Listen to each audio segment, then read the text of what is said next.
Jadi teks hikayat itu tidak hanya tentang cerita legenda, cerita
konfliknya apa aja.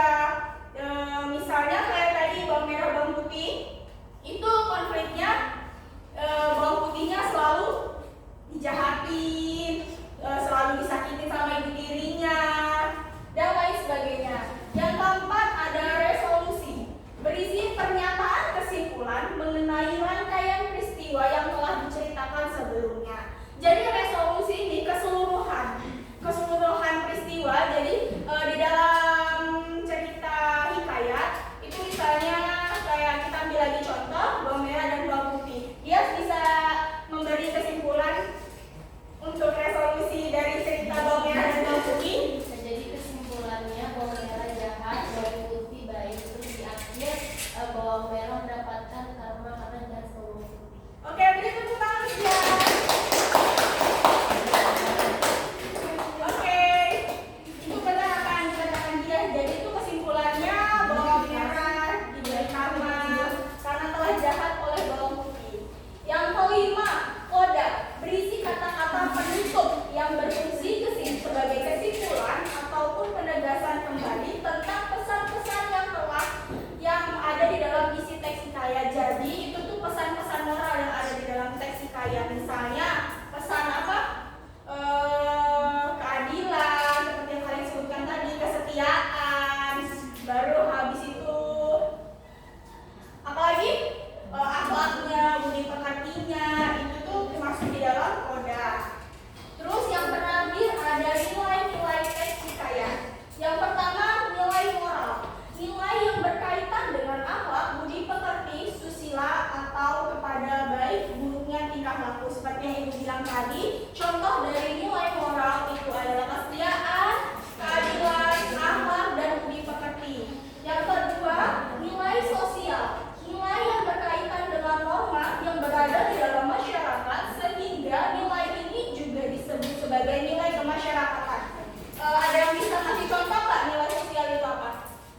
Contoh dari nilai sosial. Ya, Mak. Kejujuran, kemudian sosial, kesopanan. Beri tepuk tangan untuk ibu.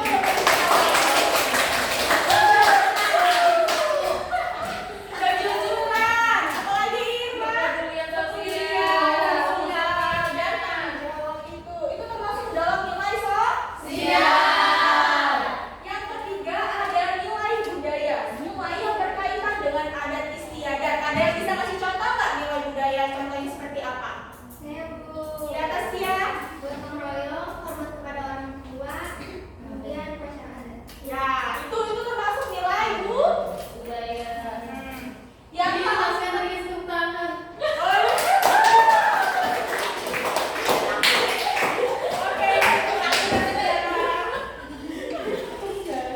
yang keempat ada nilai edukasi, nilai yang berkaitan dengan pengubahan tingkah laku dari baik buruknya. Nilai edukasi ini disebut dengan nilai pendidikan. Ada yang bisa kasih contoh nggak? Nilai edukasi contoh ya, Resti. Contohnya seperti keikutsertaan, kerja keras, sama kedisiplinan. Beri tepuk tangan ke Resti.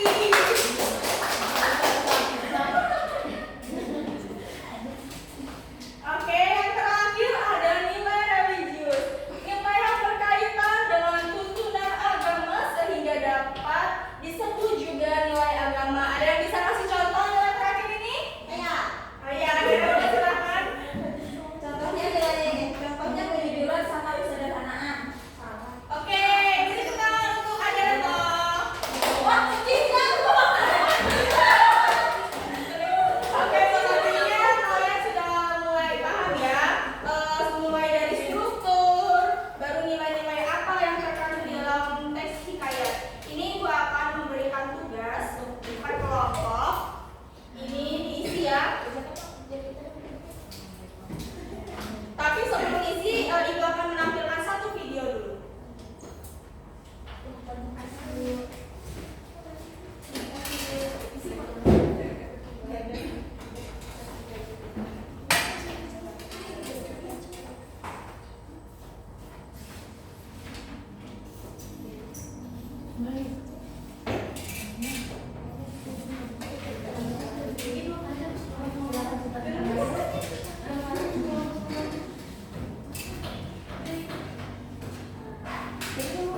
Ayo didengarkan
Oke, nah tadi kan sudah Ibu kasih lembar jawab ya.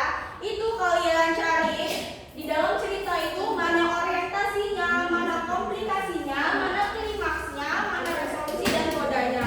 Nah, setelah itu kalian cerita Maling Kundang ini termasuk nilai apa yang bisa kita ambil? Nilai moral kah? Nilai apa?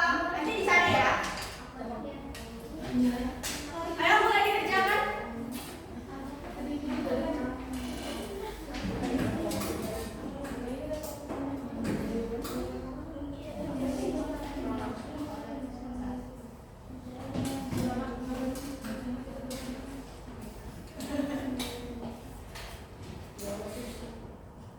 Waktunya 2 menit ya.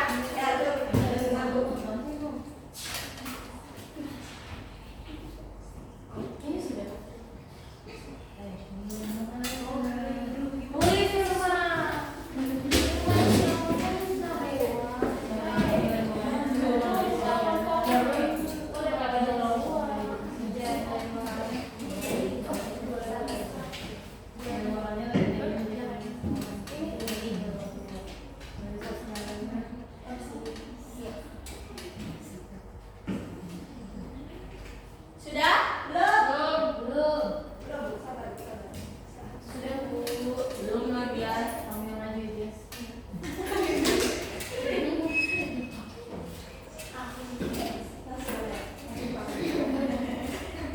Sudah?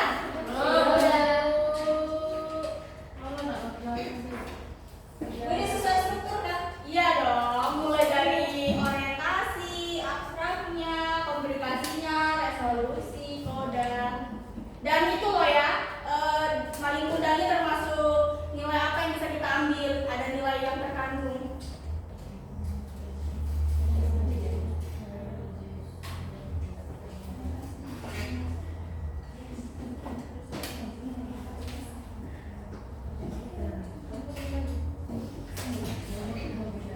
Sudah? Ayo kelompok siapa yang mau maju duluan? Retno.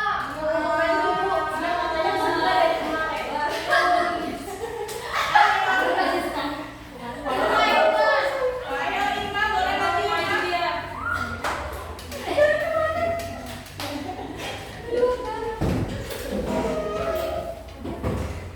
Ayo beri tepuk tangan untuk Irma udah berhasil. Irma kelompok 1 ya. Masih jauh banget bukan ya peringkat 1. Oh, hebat Irma. Oh, mantap kelompok tangan. 10 bawah itu sudah. Jadi yang pertama orientasi paragraf 1 dan 2.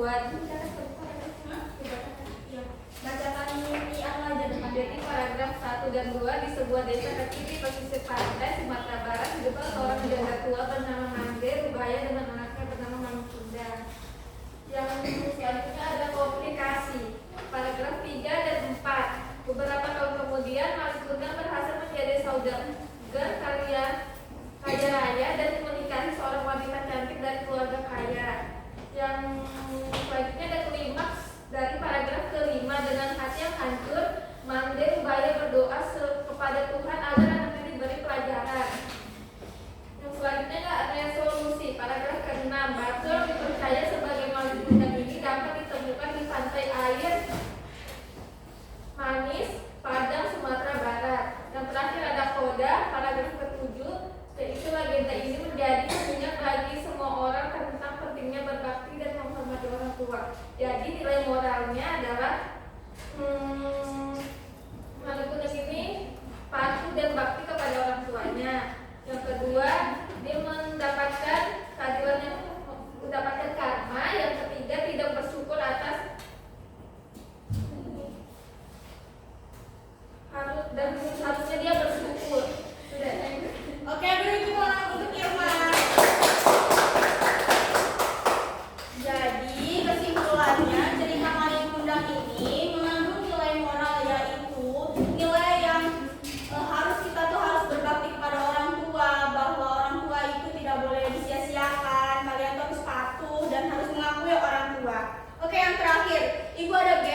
Jawabannya